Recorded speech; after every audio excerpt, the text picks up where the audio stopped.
స్ఫటికమాల.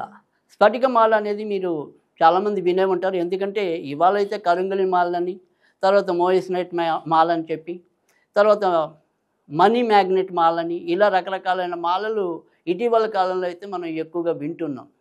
కానీ అతి ప్రాచీన కాలం నుంచి మనకి తెలిసిన మాలల్లో రుద్రాక్ష మాల అనేది ఒకటి, స్ఫటిక మాల అనేది ఒకటి. ఈ రెండు కూడా మనం ఎప్పుడూ ఎక్కువగా వింటూ ఉండే మాలలు. అయితే ఈ స్ఫటికమాల విషయానికి వచ్చేప్పటికి ఏంటంటే మనకి ఇది చాలా విషయాల్లో ఉపయోగపడుతుంది. ముఖ్యంగా జాతకరీత్యా ఏంటంటే ఇది శుక్రుడి యొక్క ప్రభావానికి ఎక్కువగా ఉపయోగపడటం అనేది. అంటే జాతకంలో ఏదైనా సరే శుక్రుడు కనుక కరెక్ట్గా లేకపోతే, అది మగవాళ్ళ విషయంలో అయితే కనుక మంచి భార్య రాలేకపోవడానికి, లేదా ఒక పట్టాన పెళ్ళిళ్ళు కాలేకపోవడానికి, లేదా సంతానం మగవాడి పరంగా అంటే సంతాన లేమికి కారణంలో ఒక్కోసారి మగవాళ్ళ కారణం ఉండొచ్చు, ఒక్కోసారి ఆడవాళ్ళ కారణం ఉండొచ్చు. సో అలాంటి సంతానలేమి అనేది ఏదైనా సరే ఉంటే అది మగవాడి రూపంలో కనుక ఉంటే అక్కడ ఖచ్చితంగా శుక్రుడే ఉండటం అనేది అయితే జరుగుతుంది. కనుక ఆ శుక్రుడి యొక్క బలాన్ని పెంచుకోవాలి అంటే కనుక స్ఫటికమాల అనేది అవసరం.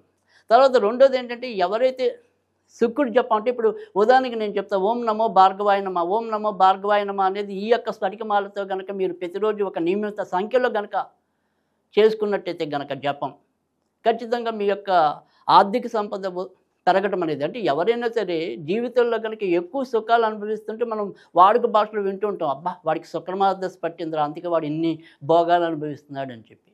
ఎవరైనా సరే పాపం ఎక్కువ కష్టాలు పడుతుంటే వాడిని వదలకుండా శని పీడిస్తుందిరా అంటాం. అంటే ఏదైనా సరే ఖచ్చితంగా మన యొక్క లగ్జరీస్ ఏవైతే ఉంటాయో అలాంటి లగ్జరీస్ అన్ని పొందాలి అంటే కనుక దాని వెనకాల ఖచ్చితంగా శుక్రుడే ఎక్కువ శాతం ఉంటాడు. అలాంటి శుక్రబలాన్ని పెంచగలిగే మాల ఏంటి అంటే కనుక అది ఖచ్చితంగా స్ఫటికమాల. అంతేకాకుండా స్ఫటికమాల ఎవరైతే ధరిస్తారో వాళ్ళకి కొంత శాంత ప్రవృత్తి పెరగడంతో పాటుగా మధుమేహం, తర్వాత రక్తపోటు ఇవి కూడా ఎంతో కొంత నియంత్రణలోకి రావటం అనేది ఉంటుంది.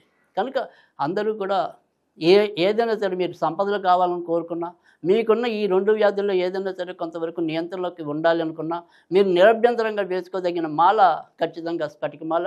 స్ఫటికమాల వేసుకుని చూడండి.